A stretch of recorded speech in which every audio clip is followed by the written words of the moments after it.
I think we're going to get started. Welcome. What a great turnout. This is wonderful. I'm so excited to have you here. I'm Debelina Roy. I'm chair of the Department of Women's Gender Sexuality Studies here at Emory. Before we introduce our speakers today, I wanted to tell you a little bit about the Jessica Glasser Memorial Lecture and who Jessica Glasser was, and whose name this lecture series has been is endowed. Jessica Glasser majored in women's studies and political science at Emory. She was a very engaged student. In particular, she was passionate about issues of social justice. For instance, in order to do research for her honors thesis, Jessica became a caseworker for the DeKalb County Department of Family and Children's Services. She graduated under the supervision of Beth Reinhold with high honors. Jessica was also an active member of the Emory community. She was a student representative on the Women's Studies Undergraduate Curriculum Committee and was president of the Political Science Honor Society. She was also an active member of Emory's Pre-Law Society, Emory's NAACP chapter, and the Alpha Epsilon Phi sorority. She was also an editor of the Emory Wheel. Jessica graduated from Emory in May 1996. On her way to law school that year, she was killed in a car accident. As a way of memorializing Jessica's political attachments, her family and friends established an endowment in her name. This endowment has provided the Department of WGSS and the Center for Women at Emory with the means to offer a biannual lecture in her name. So we try hard to honor Jessica by bringing to campus the kind of women Jessica might have wanted to become or the kind of women she simply admired. This year, we are marking the 20th anniversary of the Jessica Glasser Memorial Lecture. The inaugural lecture was delivered in 1998 by the Honorable Leah Sears, who is the former Chief Justice of the Supreme Court of Georgia and was the first African-American female Chief Justice in the United States. In more recent years, the Jessica Glasser Lecture has been given by the poets Natasha Trethewey and Rita Dove, the journalist Helen Thomas, writer Daniel Henderson, humanitarian and civil rights activists Zainab Salbi and Jonetta Elsey, and reproductive justice advocate Monica Ray Simpson, the director of Sister Song. So I'm going to end my time up here by thanking some of the people who have been at the core of organizing this event. I want to thank, first of all, Chanel Kraft, who is the director.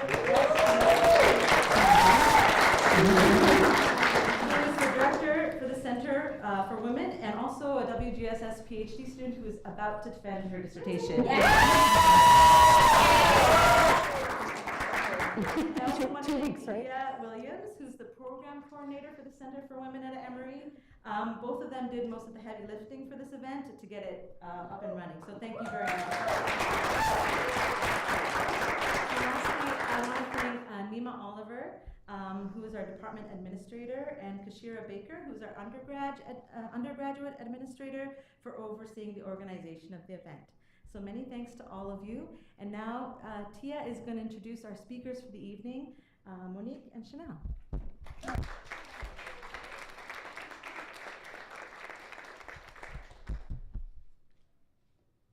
Good evening, everybody. As it's already been said, my name is Tia Williams. I'm the program coordinator at the Center for Women at Emory. At the Center for Women, we focus our work on educating the Emory community on gender-based issues, advocating for women and girls, activating women as leaders, and celebrating women's accomplishments past and present. One of the ways we do this is through celebrating Women's History Month, and this year we had an amazing set of events. We kicked off the month by celebrating women in the Emory community with our Women of Excellence Awards, and on Friday we'll have our annual Elect Her workshop, training women for student government positions so that we can build a pipeline of women leaders. So in addition to this being the Jessica Glasser Lecture, this is also our Women's History Month keynote. Because this year marks the 25th year anniversary of the Center for Women and the 20th anniversary of the Jessica Glasser Lecture, we wanted to bring back alum Monique Dorsainvil, a former student worker in the Center for Women and a graduate of Women's Gender and Sexuality Studies. Monique Dorsainvil grew up in Woodland Hills, California, attended the United World College of American West High School in New Mexico. She graduated from Emory University, earning a bachelor's degree in global health and gender studies. During her time at Emory, she was a Mellon Mays undergraduate fellow. She co-founded Feminists in Action. Was the recipient of a McMillan Award from Emory University. Shortly after her 2009 graduation, Monique interned with the Georgia Representative Stacey Abrams before working as an intern at the White House in the office of First Lady Michelle Obama. By 2012, she had moved up to the Deputy Director of Advanced and Special Events, and by 2013, she was the Director of Planning and Events for Public Engagement in Intergovernmental Affairs. Monique Dorsainvil then stepped into the position of White House LGBT liaison in 2014 after previously serving on the White House Council on Women and Girls and Lesbian, Gay, Bisexual, and Transgender Outreach. Dorsainvil currently works at Facebook as a public policy manager for external affairs in the company's DC office, where she serves as Facebook's policy liaison with third-party groups on the left, working with think tanks, advocacy organizations, and civil rights groups. Tonight's conversation will be led by Chanel Tanner, the director of the Center for Women at Emory and a doctoral candidate in women's gender and sexuality studies here.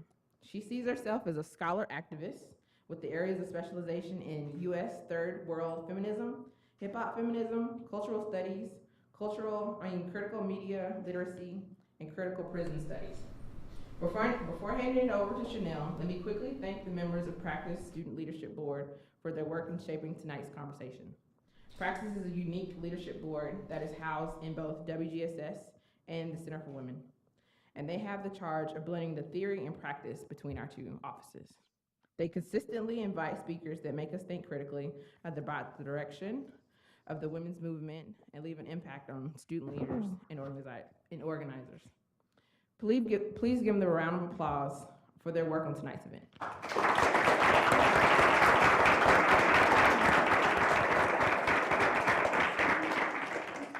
And at this point, I'll turn it over to Chanel. Thank you.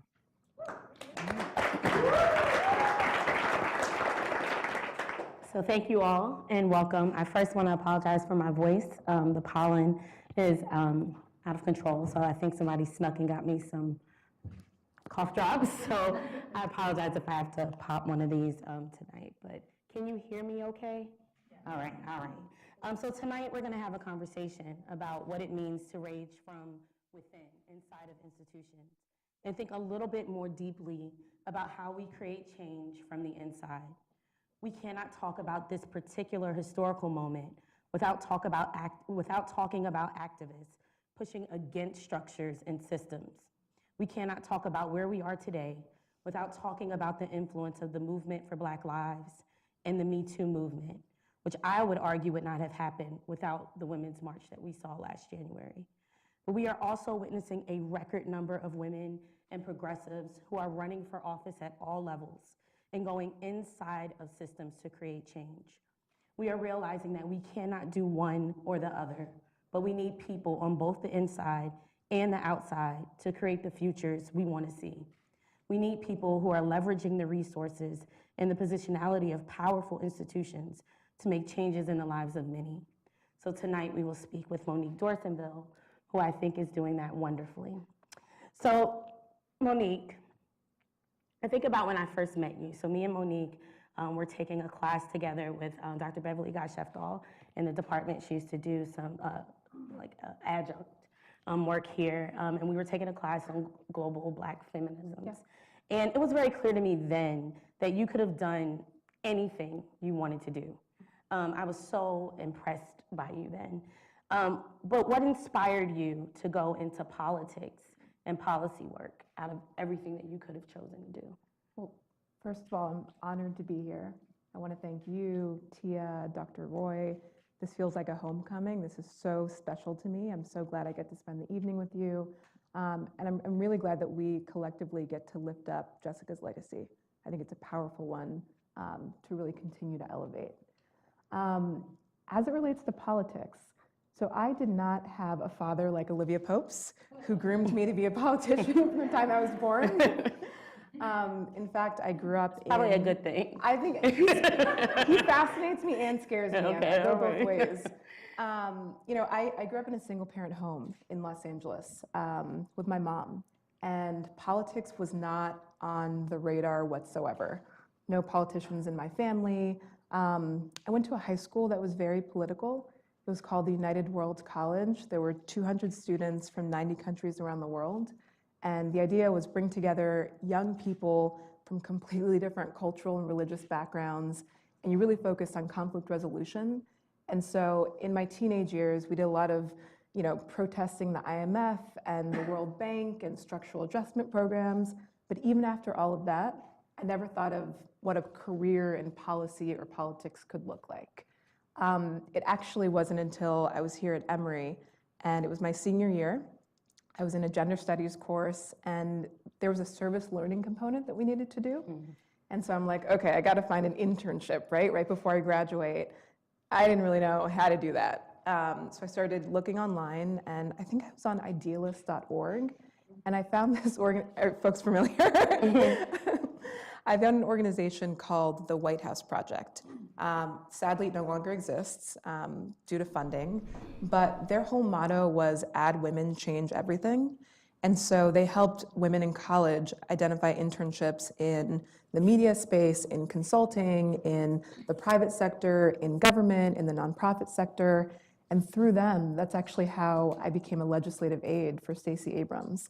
I was very intrigued by her, knowing that she was a romance novelist, an entrepreneur, she had her own consulting firm, and she was a state legislator.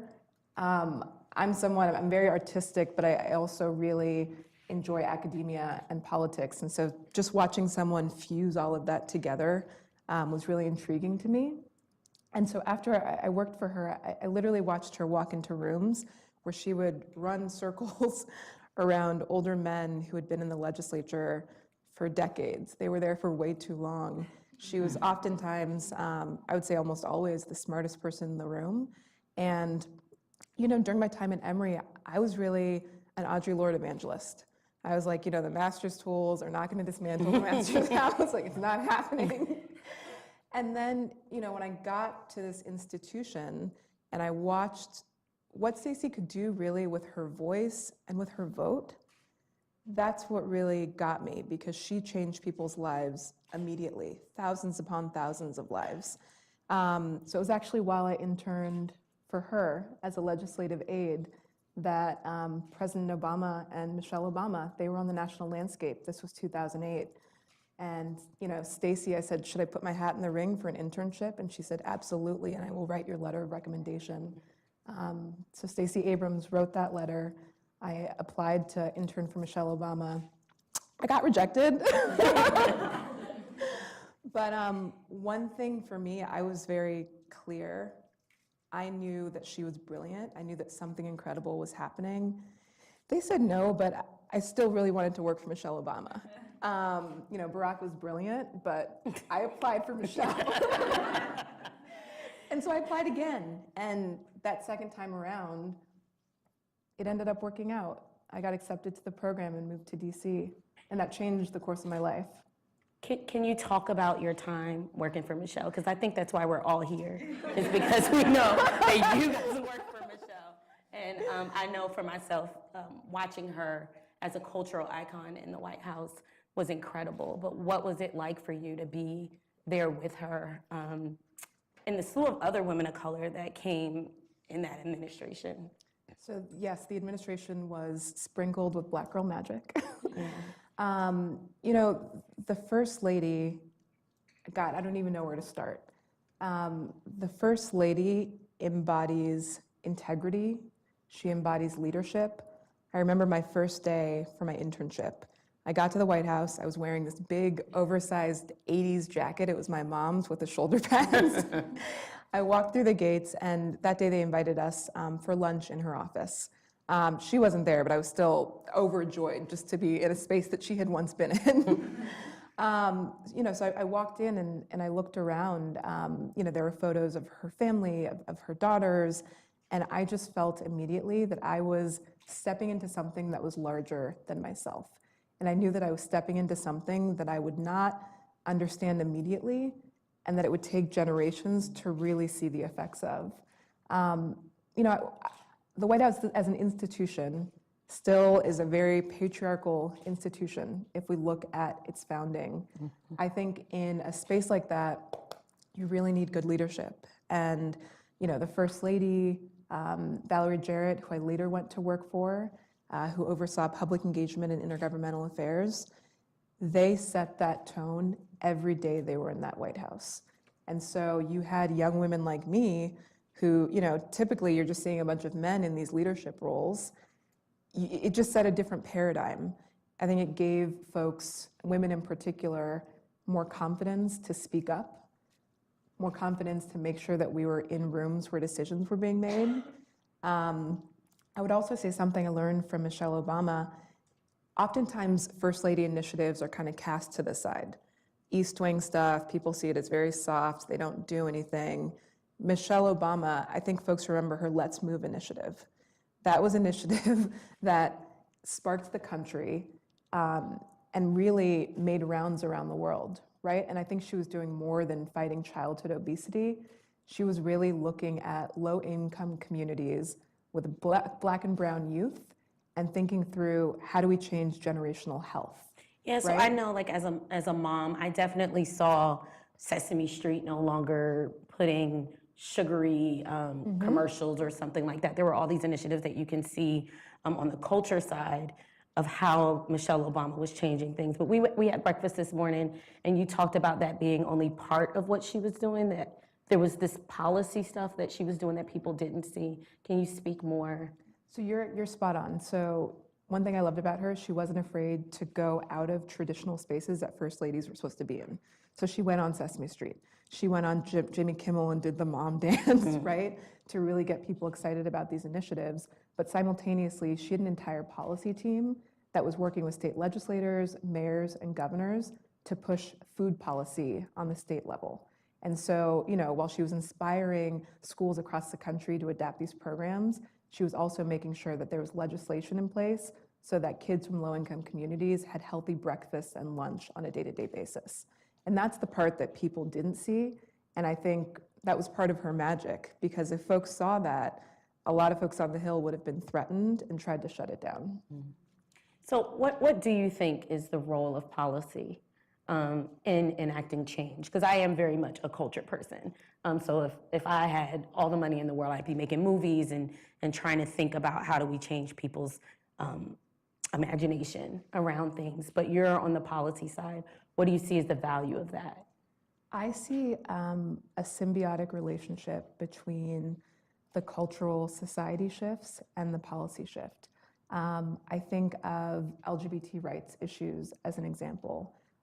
In the late 90s, early 2000s, you had folks like Ellen, right? She came out to the country and then she was fired immediately. You had shows like Queer Eye for the Straight Guy. These shows were slowly changing culture. But if you have these great shows, and even now, if you have shows like Family, Modern Family. If you have shows like Modern Family, I think you have a lot of young people who are seeing just different images of themselves. You have shows like Blackish and Grownish that are really discussing these issues. But if you get up every day and you live in a state where you can be fired for being gay, fired for being trans, that's where the policy comes in, right? So I think policy actually protects people in their day-to-day lives. But I think the culture piece is important to get legislators to a place where they feel like there's enough external pressure for them to act. I think another example that we really focused on in President Obama's White House was raising the minimum wage. We knew that in a conservative environment on the Hill, there was no way that we were going to pass a national bill. So we worked with governors and mayors to figure out, okay, can a state change their minimum wage? Can a city like Los Angeles increase their minimum wage? And when a city like LA does that, it sends ripple effects across the country, and you have smaller cities in the South, smaller cities that are really asking, okay, what's the playbook? How can we do this in our city? And that's what's actually affecting low-income folks. Like, they're actually seeing a difference in their paychecks. And so I think the structural piece is just as important as showing people, who they can be on the TV screen or in different spaces. Okay, so you gave examples of some LGBT shows. And we know when you went to the White House that Obama was not, he had a not there different, on gay he was, marriage. right, okay, right? Yeah. And I have my own thoughts about what that may have been about, but either way, publicly, that is what he said. How did you negotiate that? Why did you stay there or go there knowing that that was the policies that he had in place? Yeah, so for me, I looked at his LGBT portfolio holistically.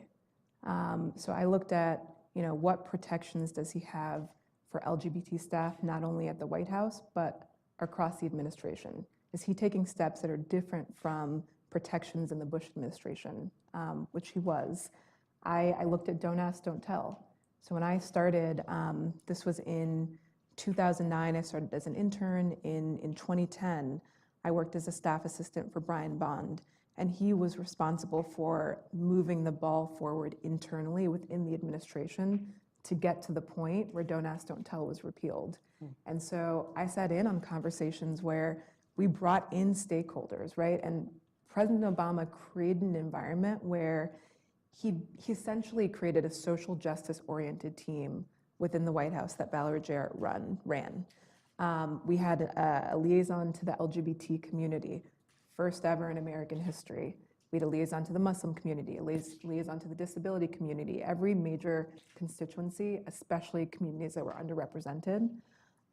So him appointing someone specifically to liaise with the LGBT community and focus on what the broad stroke concerns were from the community and bring that back to his senior leadership, he was creating a game plan. And something like Don't Ask, Don't Tell, he could have easily walked into the administration, created an executive order, just signed it in, right? I think we're all seeing now all of the executive orders from the last administration, the current president just, can undo with the stroke of a pen.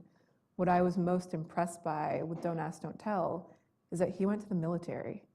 He went to the heads of the Joint Chief, and he said, if I can look at this intractable institution, this seemingly intractable institution, and move this institution, and if I can get the head of the Joint Chiefs to say that there is no medical reason why this should be in place, that then moved folks on the Hill, and that then gave us the space where we were able to get that vote.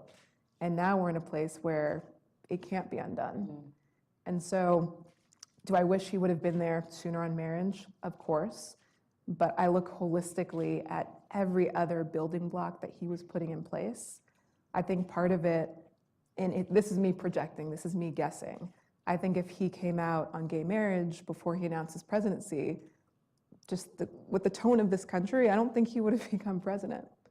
And I think the way that he did it, if I remember correctly, he talked about his daughters, right? This was towards the end of the administration. He talked about Sasha and Malia at school, with their friends, and they're going to their friends' houses. Their friends have queer parents, and they don't understand what the problem is, and they're children, right? So as adults, we need to get with the program. I would also just to kind of put a fine point on this, I also looked at the staff that they surrounded themselves by. So Brian Mosteller, he was the president's Oval Office operations director. He was with them every morning when he got to work. He was the person that ensured that every Oval Office meeting went off without a hitch. When the president was traveling internationally, meeting with world leaders, Brian was the person he depended on. Brian is an out gay man. After the president came out on gay marriage, Brian was married by Vice President Joe Biden in their home. So I feel like I knew a lot of that stuff privately, and that's what kept me there. And I'm glad that over the course of the presidency, the president came out on these issues publicly too. Okay, so then you make this turn and you go to Facebook and go into the tech world, which to me seems really different. Does it feel that way to you, or is it still a part of the same trajectory? It's interesting. So the tech space is definitely different. It's different than academia. It's different than government. What I love about my role in the tech space, I'm on the public policy team. So I'm based in DC. My role is both internal facing and external facing. And in many ways, what I'm trying to do is bring together a lot of the voices that I worked with at the White House, a lot of community leaders, a lot of constituency leaders, and I'm trying to bring them into conversations that they have typically not been included in Silicon Valley. Silicon Valley, in many respects, is a bubble. And the conversations that are taking place there right now have repercussions for this moment, for the country. They're global. I think they're some of the most important conversations of our time. And for me, when tech platforms are having conversations about election protection, I want civil rights leaders at the table. I want folks who have been looking at election protection in this country for decades to provide their expertise and to provide trends that they're seeing in this new digital space. When we're having conversations around, where does free speech end and hate speech start, I'm bringing civil liberties leaders to the table. I think that cross-functional analysis is important. I think the solutions to these issues are nuanced and complex, and I think without multiple sectors working together, the solutions will be siloed, and that's not enough for this moment right now. So there's something that you said that made me think more critically about activism, right, and this inside and outside thing that we're talking about. What do you see as a relationship between those who are pushing on the outside of the system and those who are inside? And I'll also just throw into that, how do you answer folks who may say that you're a sellout? I see the relationship between folks on the inside and the outside as a symbiotic one and a critical one. I think no matter what institutions we're in, and I say that collectively, I think we all have our own moral compass. I think we all have our own set of values, and I think it's important to stay close to those. I think each of us has to know, where are my values? Where are the values of the institution that I'm joining? Do they align? That's how I make my decisions. Do they align? And I think you constantly have to check in with yourself, because I think these things change. And I think if you find yourself in misalignment, I think it's time to leave. I would say, when I worked at the White House, there were tons of activists that I work with who were much further to the left, who, they probably thought, you work for the federal government, you don't know anything, you don't really get it, right? I think one of the beauties of the team that President Obama constructed, he basically built a campaign with different constituencies, and then when he got to the White House, he wanted to make sure that those very constituencies had representation at the table, right? So the Muslim community, we had a liaison to the disability community. Historically, those folks have not had seats inside the White House. It was our team's job to make sure that we knew priorities for each community, different pressure points, different policy needs and demands, and what those timelines were, right? And I would just look at history. In the past, you've always had folks on the outside, but you've not necessarily had folks on the inside to take that information, synthesize it, make sure that policymakers are listening, make sure that senior staff actually have that information in the White House, so that when they're making decisions that affect those communities, they're actually talking to them, right? I think oftentimes folks feel like government is just enacted on them and decisions are shoved down people's throats.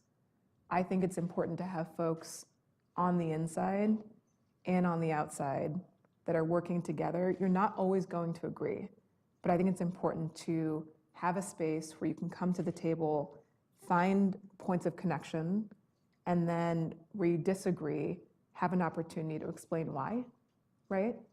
And back to Michelle Obama and Valerie Jarrett, one thing I learned from Valerie is you really have to sometimes compromise. And she was really big on uncommon bedfellows.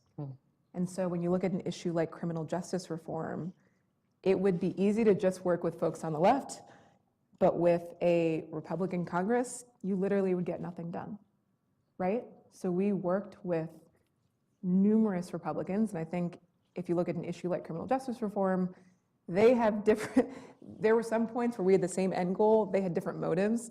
I think for a lot of those folks, it was not about equity, it was not, they weren't approaching it with a social justice lens. I think it was more of an economic lens. But for us, the end game was still the same. Better conditions in prisons.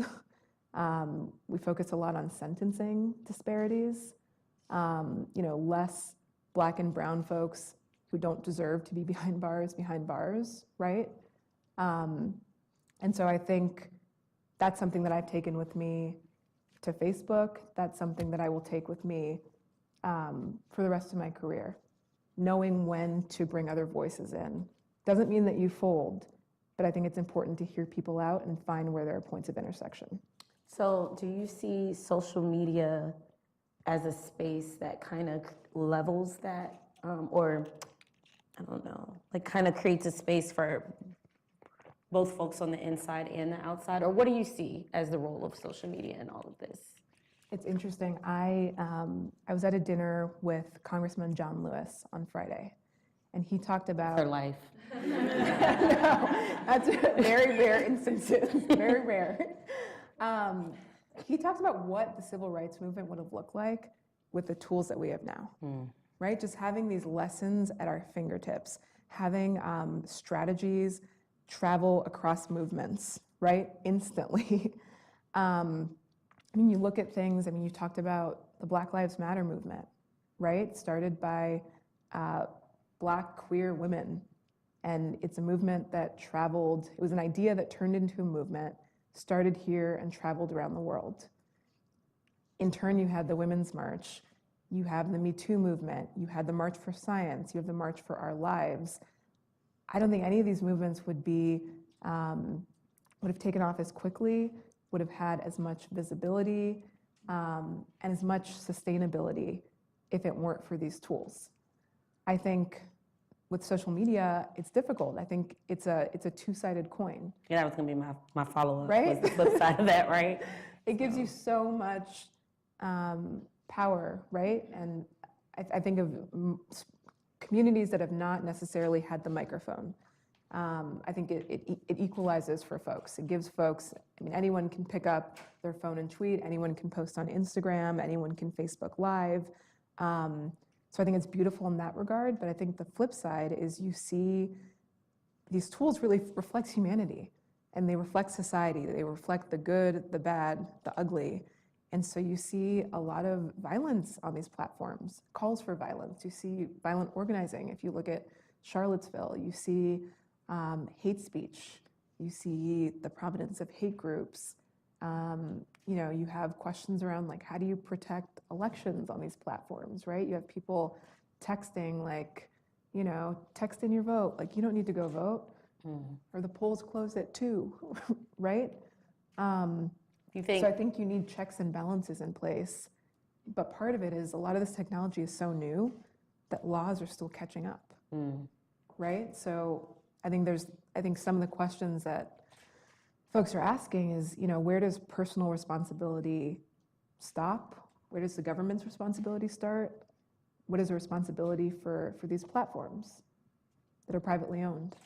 Yeah, when you talked about Charlottesville and folks spreading misinformation to try to keep people disenfranchised, what is the role of an activist on social media? Do you see one? What should we be doing to combat that kind of stuff? I think part of the role of an activist on social media is counter speech or positive speech. So I think we have the opportunity to debunk a lot of these theories when we see them, right? I think part of the challenge is this information spreads so fast. So it's not something that you can do one-on-one per se. But I think part of what I'm seeing is, we have these national platforms, but it's also really important to have these conversations more locally. And I think of companies like Facebook and Twitter, and I think initially, their goal was just to connect people. And I think now they're thinking through, okay, what is my responsibility now as a company after I've connected all these folks? Like, what about the actual community piece? I'm looking at activists in the communities that I'm in. I think part of the beautiful moment right now is that you don't have singular leaders. You have a lot of different community leaders that are leading locally, that have presences online, that are international. And I think as an activist, I think we have a responsibility to really use those platforms to spread ideas and to push back against a lot of the hateful information online. So you are a women's studies major. Do you feel like that influenced the way that you do the work that you do, or what's the benefit of the major? I would say women's studies, if I'm just going to be completely honest, it has shaped everything that I do. You writing this down? This is going on the website. I'm being honest, and when I got to Emory, I thought I would study. I think it was psychology and international studies. I had this whole theory about like learning how people think and learning how the psychology of world leaders. I don't know what I was talking about, but I remember looking through the Emory guidebook and just reading these words that I'd never heard of. Right, intersectionality, ableism, cultural appropriation, structural inequality. And it really made me think about the experiences that I had growing up and just didn't really have the language to talk about or make sense of or synthesize. So I think it gave me that. And that's something that's so powerful that no one can take away. I think when I walk through the world now, both at the White House and in the private sector, I think women's studies gave me a really great power analysis. I'm easily able to walk into a room or an institution really, and I literally do a power map. I'm like, who's making decisions? Where are the different pressure points? Who are potential mentors? Who are potential sponsors? Who seems like they're making decisions? Who's really making decisions? And I think in institutions that are not built on feminist models, I think you really have to strategize once you get in them. And I think women's studies has given me just an intersectional viewpoint and analysis. And when I'm in these spaces, and I'll give you one example. So at the White House, we did different events. So we did events for Black History Month, for Asian American Pacific Islander Month. And one thing that a lot of advocates told President Obama, he hosted a meeting with Muslim leaders. And it was the first time that any president had ever invited Muslim leaders into the White House to talk about policy and strategy. And I remember one woman in particular, she ran a nonprofit organization for young women who wear hijab, who are athletes. And she said, these young women don't see themselves anywhere. There's no form of representation on a national level or international level that's positive for the young women that I work with. The president said, luckily, I kind of have a megaphone here.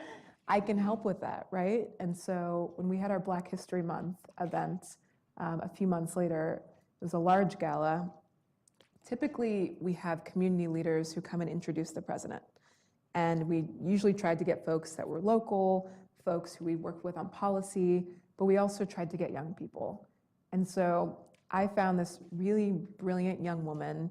She was a senior at Harvard, though she was 17 years old, triple majoring in astrophysics, chemistry, and biology, spoke numerous languages. I think she was dubbed one of the smartest teenagers in the world. Black woman, Muslim, wore hijab, absolutely brilliant. And so instead of inviting, a community leader who had seen the halls of the White House many times, we invited her to meet the president and to introduce the president. And I want to emphasize, at a lot of Black History Month events, having a woman was a big deal. Having a Muslim woman in hijab was also a really big deal. And the next day, her face was splashed over every national newspaper in the country. And for me, when I think of women's studies in action, when I think of, taking an intersectional approach when we're at these tables, I think it's not enough just to get into the room. I think it's about what you do with it when you get there. And I can draw that back to like sitting in Dr. Guy Sheptall's class. Direct line. So what would your advice be to students who want to become the type of people who are able to do the kind of work that you do in the policy realm, in the tech realm? I would say, God, there's so many things. I would say think about what your long-term map is and what the building blocks are that are really going to get you there. Is it courses that you're going to take? Is it a set of internships? In politics, it's more relationship driven, right? So really building out relationships. For me, if I think back to my path, I think having the Emory credential allowed me to get the internship at the White House Project, which in turn allowed me to work for Stacey Abrams, which in turn allowed me to work for Michelle Obama, but it all started here, right? I would say beyond really charting out your path, one thing that I think about a lot, I mean, President Obama is brilliant. He had this brilliant trajectory, but part of what made him a whole person was the people that he surrounded himself with. So at the White House, everyone knew that at 6 p.m. every day, the president and first lady were having dinner with their daughters, period, right? So if there was an event, a fancy event with congressmen, or it was like Malia's lacrosse tournament, Malia's lacrosse tournament took precedent always. And that was just something that folks knew. Them surrounding themselves with people like Valerie Jarrett, with folks like Tina Chen. I would say one thing that I would want folks here to really think about is the relationships that you build with each other. You need to cultivate those, you need to nourish those, and bring folks with you, because you don't want to focus so much on your career and your path, and then you get to where you want to be and you look around and you're alone. Like Olivia Pope was. Like this Olivia season. Pope. She didn't have any No one friends. wants that. It's like, what are her friends? They had the right friends in, right? They gave that They did. backstory about Abby. But one thing I would also say is just to stay focused. I think there's like a mental fortitude piece of this. One thing I didn't talk about is the 9 months right after I interned at the White House and before I actually worked there. It was filled with rejection and rejection and rejection. I applied to so many jobs within the administration. Every job I applied to, I thought, oh my God, this is my dream job. It could have been like special assistant to the head of environmental protection. And that day, I went to my interview. I was all about the environment. I was like, just like psyching myself up, and then you get rejected. And part of it is just learning how to not take that personally, and not, like, you can't make that about yourself. You can't make that about your identity. You can't internalize it. You really just have to stay focused on what you're passionate about and believe that you have everything walking into the door. Like, you belong in any room that you walk into. Maybe it's not the right fit. Maybe it's a matter of timing, but it's not about you. Like, don't make yourself the flaw. And it took me a while before I realized that. So we hear a lot about the Emory Bubble, and at least on the student affairs side, Sure. there's a lot of talk about, are we preparing our students adequately for the world outside of Emory? So Emory is the kind of place where students have unprecedented access to administrators. They can go to administrators and complain about something, and then changes happen, pavilions get built, organizations get started, right? Is that a thing? Was that something that you experienced when you left Emory? Is it maybe there's something good about The Emory Bubble's real. Okay. If I look back to my time at Emory, I think this environment provides us with so many opportunities. When I was at Emory, there were a lot of yeses. There were a lot of brilliant programs. There was a lot of opportunities to do research. I worked closely with Dean Brzezinski. There were a lot of opportunities to, travel abroad and do different volunteer projects. I think there were just a lot more no's once I left this environment. Did all the yeses make the no's harder, or did they help you imagine things like that yeses were possible? I think the yeses helped me navigate systems. When I was here at Emory, I approached it like a system. And I think you go through a lot of practice of applying to things, of leading student groups. So I think those leadership opportunities were integral. And I think one thing that this bubble did teach me was how to push back against the systems. Even if you love the school, even if you think the administration is mostly great, you're not going to agree with everything. And I think delivery is sometimes key in outcome. And I think I was able to test that out here at Emory. And just kind of thinking back to my experience, I mean, growing up, I was in a home with a lot of domestic violence and a lot of intimate partner violence. And so here at Emory, I cared a lot about resources that were allocated towards sexual assault prevention. I'm thinking back to Take Back the Night events, Vagina Monologues events. I joined the President's, I think it was called the President's Commission on Committee. the Status of Status Women. of- Yes, that.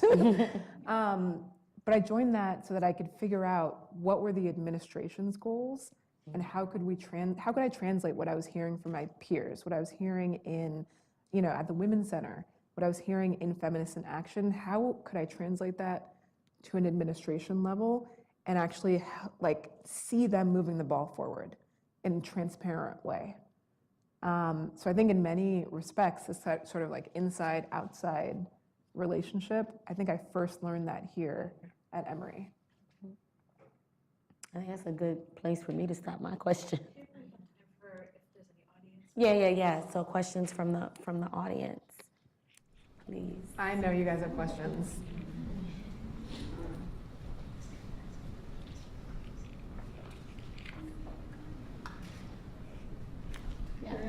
So I want to ask about.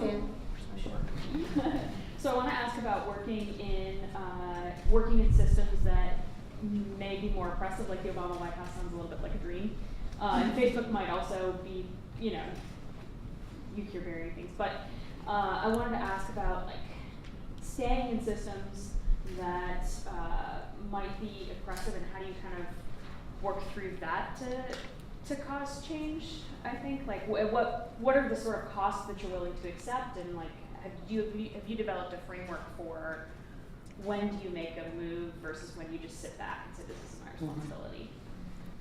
That's a really good question. For me, I think it's around ethics and moral compass. I think about folks who I worked with who were career staff, who worked within an administration regardless of who was in office. I have a number of friends like that who worked for the National Security Department. I have folks who still work at the State Department. My good friend Andy, for instance, he goes to work every day. He's surrounded by a mix of political and non-political staff. And the truth is, I think we can all see it. It is a very tough environment right now. I know that personally, it's not an environment that I could be in. I could not have transitioned from the Obama administration into a career post and stayed in the administration, though I think many folks did. I look at people like Andy. I know Andy's moral compass. Andy is a brilliant queer man who just adopted a gorgeous daughter, and he's working in the Trump administration. Someone like Andy, part of me thinks, if Andy was not there to stop some of this awful stuff in the State Department that's happening both on the domestic level and on the international level, who would his shoes be filled with, right? And so I think while some folks would call Andy a sellout, I think while some folks would critique Andy, I think for him it's about supporting his family, and I think it's also about being able to be that stopgap in a really, really awful system. And there are a lot of Andys in the current administration who I have a tremendous amount of respect for, who are stopping things from being even worse than they are now. So that's I hope I answered your question.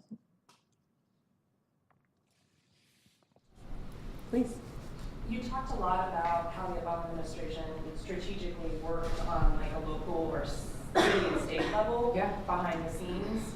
And I guess I'm starting to think more about systems at these different scales. So at the institutional scale, can you talk about how that might translate over in the private sector or in other areas where you've got, you're up in DC, you're doing this big, national, federal type touch point, but that strategy, I guess, can you speak about that a little more? 'Cause it's Yeah, so part of what, so one half of our team worked with advocates at the White House, and then the other half worked with mayors, governors, AGs, and our thinking was, in a conservative environment, if you're not going to get things passed, you really focus on the state level. And we had a lot of folks, and I'll use Stacey Abrams as an example. We had a lot of folks like Stacey who were thinking about ACA on the local level, who thought about immigration reform on the local level, and sure, they could control their piece of the pie, but they showed up, and when they showed up in numbers, they enacted change that sent ripple effects across the country.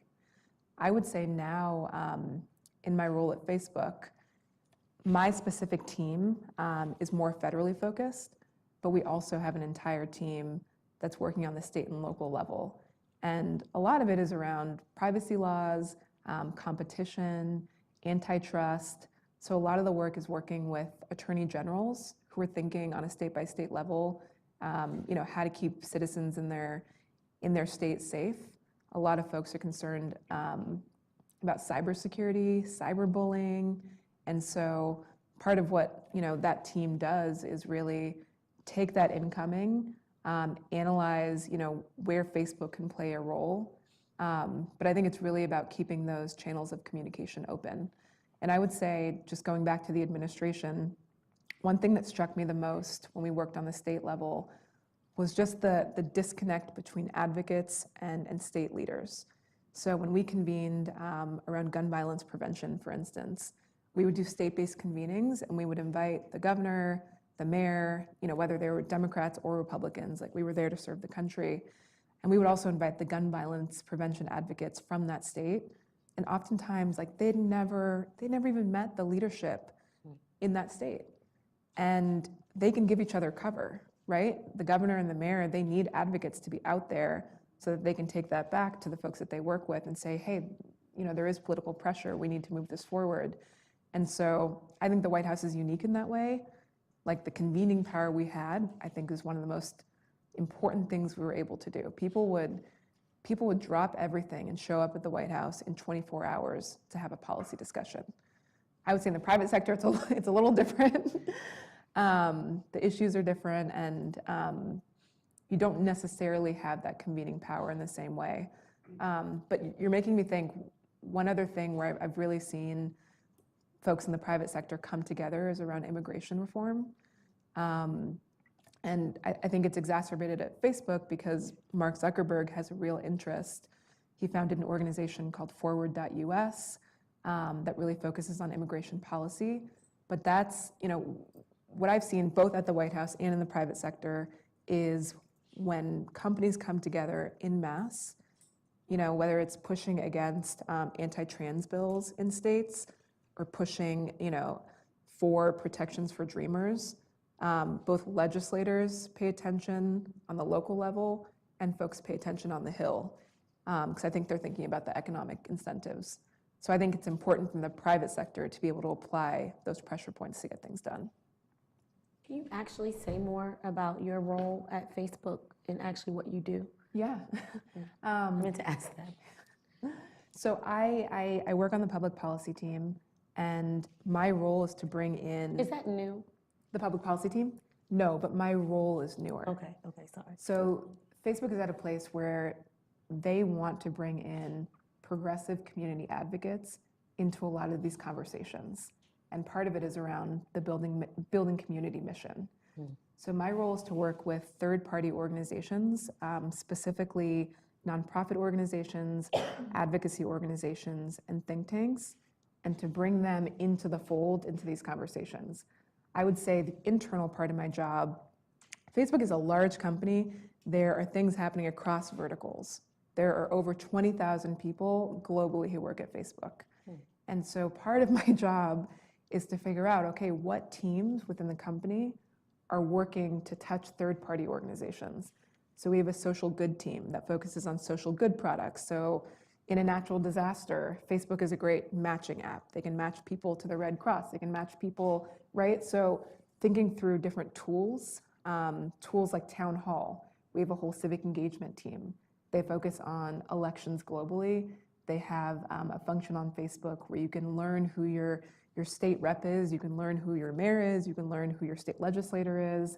And so part of what I'm doing now internally is going team to team and really saying, like, what are the resources that I can take to nonprofit organizations and community organizations that I work with to really increase the reach that they have. So a lot of organizations, folks don't know this, use Facebook for fundraising. Facebook has incredible tools for nonprofits. Facebook also does a lot of incredible work for small business owners, specifically for women and minority-owned businesses. And so my job is to amass resources internally and then connect the dots externally to make sure that these folks are both plugged into products, but also plugged into conversations around content policy. So conversations around hate speech, around hate groups, election integrity. And then part of what I'm also doing is, Facebook rolls out new products constantly, and their policies are also constantly evolving as they roll out new products. So part of what I do is bring in different organizations to test these products and to consult around policy before we enact the policies, just so that we have that input on the front end. Yeah. Other questions from the audience? We have some.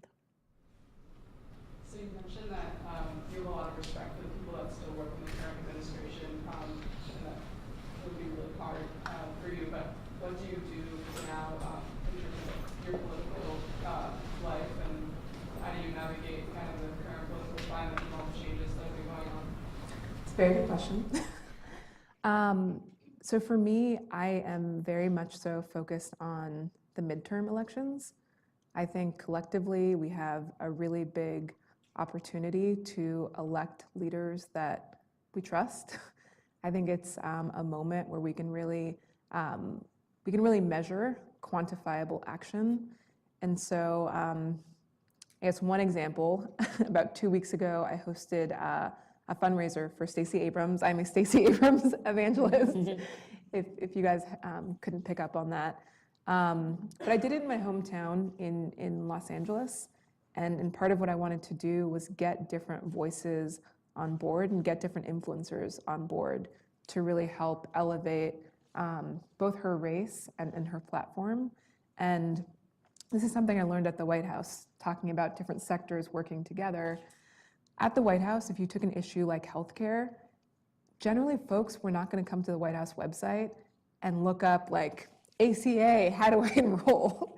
Folks were not interested, right? But part of what we did was work with cultural influencers. So we worked with actors, we worked with musicians, we worked with producers and writers. Turns out if you have DJ Khaled going, ACA, DJ Khaled, people want to sign up. And so part of my strategy with Stacey is really getting, a lot of these brilliant women in the entertainment industry who are on Twitter, talking about the Women's March, talking about women's organizing, talking about Black Girl Magic, to really focus on specific candidates and how we can help them. So that's what I do in my spare time, late into the evenings, when I'm not at Facebook. And I will continue to do that through the midterms and through the general. Others? I think we can take about 10 more minutes. Maybe we'll follow up with questions during the reception, but I wanted to thank our speakers. Thank you, Monique.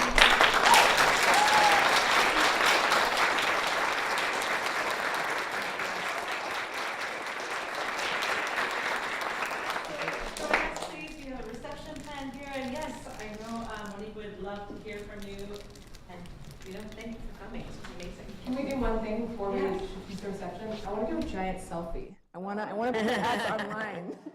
All right, so I'm gonna. Is it better if you stand up or sit down? Okay. Do you want to stand up? Need us up? Yeah. You want us up? Yeah. Okay, am I in it? You need to come here, yeah.